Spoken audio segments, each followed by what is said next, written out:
Let's start at the beginning. Talk to us about how you came across this story and how you managed to speak to those people who were so suffering. Great question, Kamali. And actually, we had seen some reporting on it and some social media reporting as well. YouTubers going to Philadelphia and filming out of their windows at these people, filming these people in these strange drooping positions that they involuntarily adopt once they have taken the drug, because it is a tranquilizer and it puts them into a state of semi-consciousness. So we'd seen these images, but we were not prepared I was not prepared for the scale of what we saw. And it was also clear that there was some significant sensitivities around this story, obviously, because of the nature of it and because the people involved are at such a difficult period of their lives. And so actually getting access to being able to get there and to earn the trust of both those people who are using but also the people who are trying to help them was very difficult. There's a thing called trauma porn, which the volunteers are deeply concerned about. People taking advantage of the images that they're seeing, but not actually spending time with them and understanding the challenges that both the people using and the volunteers are facing. So it was only when we got there that I was absolutely blown away by the scale of this. We're talking block after block after block of this area just north of the shiny skyscrapers of Philadelphia,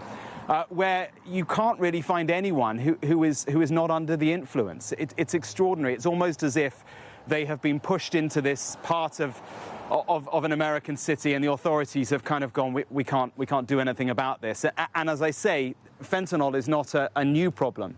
It was heroin 20 years ago, then it was fentanyl. Now it's compounded by this frightening new drug, which is not an opioid. And so the usual overdose treatment that they can use to deal with an opioid like fentanyl doesn't work for the mixture that they're now taking, which compounds the problem even more. Yeah, and Mark, as you mentioned, going into a great American city, it feels very dystopian seeing all those people block after block, as you describe, bent over like that. And the mixing of the drugs that they're using, that is because it's an industry, it's a drugs market, and those that are making these drugs, pushing it onto these people, have found that this increases their margins. I mean, how much does this thing cost for these users? $3 or maybe $5 for each hit. And sometimes the dealers will give them a packet out for free so that they can test how it's going down. And increasingly, because the short life of the half-life, sorry, of the drug is short, it means that they are taking maybe 5 hits a day.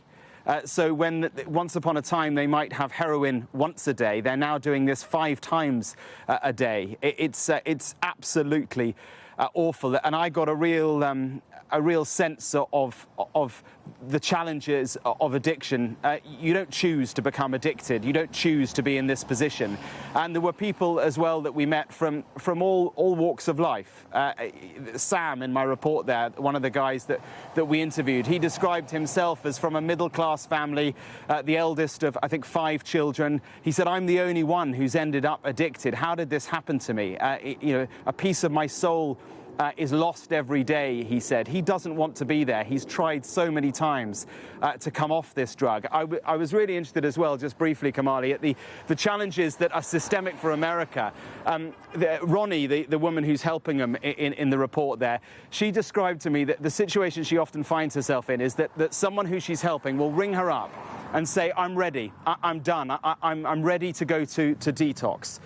And there is, as Ronnie describes it, like a 5-minute window where she needs to get in her car, get to that person, take them straight to rehab, because it will only be a short window before the person decides they can't cope anymore, they need another hit.